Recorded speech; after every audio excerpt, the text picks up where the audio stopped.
नमस्कार साथियों, कैसे हो आप सब? बढ़िया हो। अपन पढ़ रहे थे क्या, respiratory system in human beings, और इसके अंदर हमने पढ़ लिया था कि what is the difference between breathing and respiration, है ना। और रेस्पिरेशन क्यों ज़रूरी है।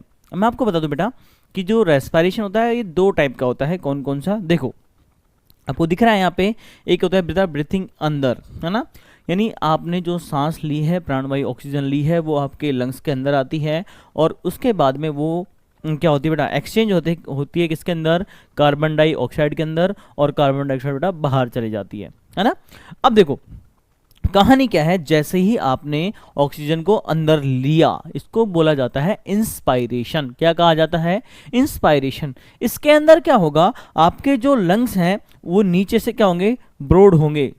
जैसे ही हवा अंदर आएगी लंग्स ब्रॉड हो जाएंगे। आप इसको ऐसे समझो कि ये बलून है ना, क्योंकि हमारे जो लंग्स होते हैं ठीक वैसे ही काम करते हैं जैसे लंग्स, है ना, यानी बलून्स की तरह हम समझेंगे। देखो क्या होता है, ये बलून है, लंग्स के जैसा होता है। देखो मैं फुलाऊंगा इसको,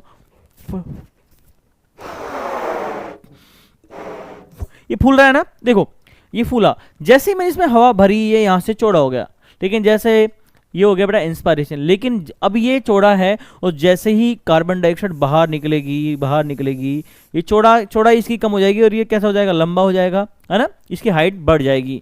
ये बेटा क्या है, ये है मेजर डिफरेंस इंस्पायरेशन के अंदर और एक्सपायरेशन के अंदर। यानी इंस्पायरेशन होगा, नीचे से चीज़ें चौड़ी हो जाएंगी, है ना, और जैसे एक्सपायरेशन होगा ये चीज़ छोटी होंगी और लंबा हो जाएगा, है ना। ये डिफरेंस है, ये है इंस्पायरेशन, वो है एक्सपायरेशन। ब्रीथिंग इन इंस्पायरेशन, ब्रीथिंग आउट एक्सपायरेशन। इसी को इनहेलेशन और एक्सहेलेशन भी कहा जाता है। याद रहेगी मेरी बात। अब आगे चलते हैं अपन नेक्स्ट टॉपिक पे, इसी का नेक्स्ट पार्ट है।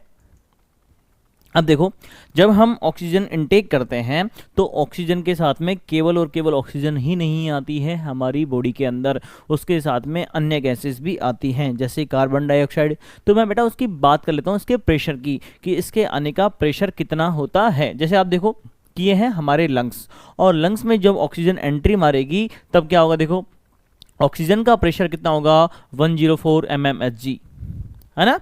लेकिन जैसे ही ये जो लंग्स से हर्ट के अंदर आएगी तब इसका प्रेशर हो जाएगा बेटा कितना, 95 mmHg।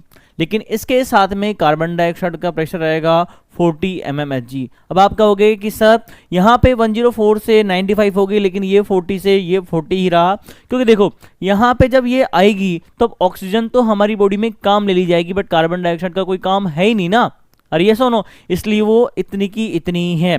और वापस जब यहाँ से ऑक्सीजन के बदले कार्बन डाइऑक्साइड दे दी जाएगी तो कार्बन डाइऑक्साइड का प्रेशर रहेगा 45 mmHg, है ना। अब ये 45 mm है तो 45 यहाँ से निकलेगा। अब देखो यहाँ पे कार्बन डाइऑक्साइड का प्रेशर है 45, जबकि यहाँ पे ऑक्सीजन का प्रेशर होगा 40, और यहाँ से चलते चलते क्या होगा, कार्बन डाइऑक्साइड का प्रेशर 45 रहेगा और ऑक्सीजन का 40 ही रहेगा। यानी मैं बात करूँ कि हाईएस्ट ऑक्सीजन का प्रेशर कितना है, 104, है ना, और हाईएस्ट कार्बन डाइऑक्साइड का 45, लोएस्ट ऑक्सीजन का 40, है ना। तो ये हमें याद रखने हैं कि ऑक्सीजन का एंट्री करते टाइम कितना प्रेशर है, कार्बन डाइऑक्साइड का एंट्री करते टाइम कितना प्रेशर है। याद रहेगी मेरी बात, है ना, दिख रहा है आपको। अब हम आगे चलते हैं अगले टॉपिक पे। देखो बच्चों, अब क्या है कि हमारे पास में लंग्स जो हैं उनकी पर्टिकुलर कैपेसिटी होती है कि पर्टिकुलर मात्रा में ही, पर्टिकुलर क्वांटिटी में ही उनके पास में ऑक्सीजन एंट्री कर पाती है ना। मैं बात करूं, देखो आप एक मिनट में 12 से 16 बार, एक नॉर्मल पर्सन जो होता है ना, हेल्दी पर्सन, 12 से 16 बार इनहेल और एक्सहेल करता है, यानी सांस अंदर लेता है और छोड़ता है। कितनी बार?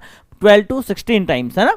अब देखो बेटा क्या हो रहा है, अगर मैं बात करूं कि टाइडल वॉल्यूम क्या होता है, कि आप एक नॉर्मल कंडीशन में, एक स्वस्थ इंसान, मैं आपसे बात कर रहा हूं, मैं आपको पढ़ा रहा हूं, आप मेरे से पढ़ रहे हो, उस कंडीशन में, या फिर आप घर में कोई काम कर रहे हो, उस कंडीशन में आपको पता भी नहीं है, आप नॉर्मल सांस ले रहे हो और छोड़ रहे हो, तो कितनी ऑक्सीजन, कितनी गैस आपके अंदर एंट्री कर रही है, उसे हम कहते हैं टाइडल वॉल्यूम। क्या कहते हैं? टाइडल वॉल्यूम कहते हैं। तो ये टाइडल वॉल्यूम होती कितनी है बेटा, आप एक बार में 500 ml ऑक्सीजन लेते हो। कितनी? 500 ml, है ना। तो मैंने कहा आपसे कि हम 12 से 16 बार इनहेल एक्सेल करते हैं। तो देखो, अगर एक बार में 500 ले रहे हैं तो अगर मैं 12 टाइम की बात करूंगा तो 6000 आ जाएगा, और मैं अगर 16 टाइम्स की बात करूंगा तो कितना आ जाएगा? 8000 आ जाएगा। यानी 1 मिनट के अंदर हम 6 लीटर से 8 लीटर ऑक्सीजन अंदर लेते हैं और छोड़ दिया करते हैं। इसे हम कहते हैं टाइडल वॉल्यूम, है ना। देखो यहाँ पे एक चीज लिखी है क्या, कि इंस्पायरेटरी रिजर्व वॉल्यूम, क्या? इट इज द एडिशनल और extra volume of air a person can inspire by a forceful inspiration. यानी आप लोग क्या करते हो, कई बार ऐसा लगता है ना कि चेस्ट हमें फुलानी हो तो हम क्या करते हैं, जोर से सांस लेते हैं। तो ये इंस्पायरेटरी रिजर्व वॉल्यूम, यानी आप जब नॉर्मल सांस ले लेते हो उसके बाद भी आपके लंग्स में कितनी जगह बची हुई है, उसे ही कहते हैं क्या? Inspiratory reserve volume. तो देखो होती क्या है ये, इसको शॉर्ट फॉर्म में बोलते हैं IRV। तो ये कितनी होती है? ये होती है कितनी बेटा?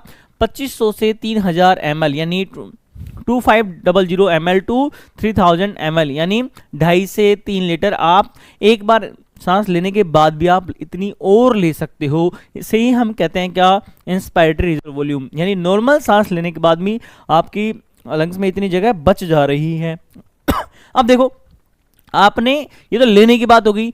अब देखो, आपने नॉर्मल सांस ली और लेने के बाद निकाल दी। अब उसके निकालने के बाद भी आप और कितने निकाल सकते हो बेटा? उसे कहते हैं एक्सपायरेटरी रिजर्व वॉल्यूम। यानी एक बार एक्सपायरेशन करने के बाद में भी आपकी बॉडी के अंदर कितनी गैस बची हुई है, तो उसे वो बची हुई बेटा कितनी? 1000 ml से लेके 1100 ml वो बची हुई है। याद रहेगी मेरी बात। अब देखो बेटा, रेजिडुअल वॉल्यूम, ये क्या होती है? RV। यानी आपने ये फोर्सफुली निकाल दी है। अब कुछ ऐसी गैस है जो आपकी बॉडी में काम आ रही है, उसे आप फोर्सफुली भी नहीं निकाल सकते, उसे आप कहते हो क्या? Residual volume, RV। तो वो कितनी होती है? वो होती है वही 1100 से 1200 ml, है ना। याद रहेगी मेरी बात। आगे चलो बेटा। तो बेटा देखो, समझ में आया कि टाइडल वॉल्यूम बोले तो 500 ml, इंस्पायरेटरी रिजर्व बोले तो 250 से 3000 ml, 2000 से 3000 ml, है ना। एक्सपायरेटरी रिजर्व वॉल्यूम बोले तो 1000 से 1100 ml, और रेजिडुअल वॉल्यूम बोले तो 1100 से 1200 ml ये हमारी बॉडी में रहती है। हाईएस्ट पार्शियल प्रेशर कितना बेटा? 104, है ना, ऑक्सीजन का। और यस और नो, कार्बन डाइऑक्साइड का हाईएस्ट कितना था? 45। ऑक्सीजन का लोवेस्ट कितना था? 40, है ना। तो हमें ये चीजें याद रहनी चाहिए। आज के देखो बच्चों, ये हमारे पास कुछ डिजीज हैं जो रेस्पिरेटरी सिस्टम से रिलेटेड हैं, है ना। यानी हमारा जो रेस्पिरेशन सिस्टम अगर कुछ खराब हो जाएगा तो ये डिजीज हमारे पास होने वाली हैं, और इनके बारे में पढ़ लेते हैं। पहले है बेटा क्या? Cystic fibrosis. इसमें क्या होता है? A genetic condition in which a thick mucus cause breathing and a digestive system. यानी क्या कर रहा है कि हमारे अंदर एक थिक, है ना, म्यूकस टाइप का फ्लूइड क्या करता है? दिक्कत करता है किसमें? नॉर्मल रेस्पिरेशन के अंदर, ब्रीथिंग के अंदर और डाइजेस्टिव सिस्टम के अंदर। कौन? एक म्यूकस टाइप का फ्लूइड, है ना। उसके बाद आता है बेटा क्या? एम्फाइस्मा। इसमें क्या होगा? Type of a chronic obstructive pulmonary disease in which the alveoli lose their elasticity. यानी जो एलोई थी, वो अंगूर जैसी शेप जो थी क्लास्ट में, वो अपनी इलास्टिसिटी खो देती है। यानी जैसे ही उसके अंदर ऑक्सीजन आएगी वो फूलती नहीं है, फूलना बंद कर देगी, तो एक लिमिटेड ही ऑक्सीजन उसके अंदर भर पाएगी, है ना। फिर बार बार की में आप ऑक्सीजन लेना चाहोगे, उसके क्या कहते हैं? एम्फाइस्मा। एक होता है बेटा क्या? निमोनिया। इसमें क्या होगा? An infection that cause the alveoli to the fluid और पस। इसमें क्या होगा? एक ऐसा इन्फेक्शन होता है जिसमें आपकी जो एलोइज हैं बेटा, उनके अंदर एक स्पेशल टाइप का जो लिक्विड भर जाता है ना, फ्लूइड भर जाता है, उसको क्या कहते हैं? पस कहते हैं। इससे भी आपके रेस्पिरेशन में दिक्कतें आना स्टार्ट हो जाएगी और आप प्रॉपर तरीके से इनहेल एक्सहेल नहीं कर पाओगे, है ना। एक आपने सुना होगा ना, अस्थमा, है ना, वो यही बीमारी है ना। तो हमको क्या करना है? एक सेफली क्या करना है बेटा? अच्छी प्राणवायु हमारे अंदर लेनी है, अच्छी ऑक्सीजन लेनी है, क्या नाम से, पोल्यूशन वाले एरिया से दूर रहना है ना। सिगरेट का सेवन नहीं, सिगरेट का धूम्रपान नहीं करना है, चाहे कोई सी भी नौबत आ जाए, धूम्रपान से बिल्कुल दूरी बना के रखना है। क्योंकि हमारी जो बॉडी हो ना हमारा जो हीमोग्लोबिन है, मैंने कहा था कि हीमोग्लोबिन के साथ में ऑक्सीजन बाइंड होकर बॉडी के अंदर जाती है। तो हीमोग्लोबिन थोड़ा क्या है? अय्यास किस्म का आदमी है जिसको अलग अलग प्रकार की गैसों से प्यार है, प्रेम है। वो क्या करता है उसको अलग अलग प्रकार की गैसें चाहिए, है ना, इसीलिए आपका मन करता है बार बार कि मैं सिगरेट पीने का, है ना, लेकिन वो आपके जीवन में बड़ा ही दुखदाई है, इसलिए धूम्रपान बिल्कुल नहीं करना है ना। ये आपकी बॉडी है बेटा बहुत ही प्रीशियस बॉडी है, इससे आपके को ही संभाल के रखना पड़ेगा। आपका एक महंगा सा फोन होता है ना, उसमें हम क्या करते हैं, आगे टेम्पर लगा लेते हैं, पीछे कवर लगा लेते हैं। एक फोन जो हम नए पैसे देके खरीद सकते हैं, एक नया फोन खरीद सकते हो आप, लेकिन आपका शरीर बेटा अमूल्य है, इसका कोई कीमत नहीं है, ये एक बार खराब हुआ रिपेयर नहीं होगा, इसलिए इसको दारू सिगरेट पी के खराब ना करो, मत करो, है ना। और आपके आसपास भी अगर कोई खराब कर रहा है उसे भी बोलो कि प्लीज ऐसा मत करो, आप अपने आप के लिए, अपने घर वालों के लिए बहुत ही प्रीशियस हो, है ना। और प्रीशियस चीज़ों को खराब नहीं किया जाता, उनका ध्यान रखा जाता है अच्छे से संभाल करके, है ना। तो आओ मेरे साथ वादा करो क्या, कि आज से धूम्रपान बंद, है ना, और प्रण लो कि ना करेंगे ना करने देंगे, है ना। वेरी गुड, आज के लिए बस हम इतना ही पढ़ेंगे, है ना। ये चैप्टर भी हमारा खत्म हो चुका है, बाकी हम पढ़ेंगे कल अगली क्लास में। Very good.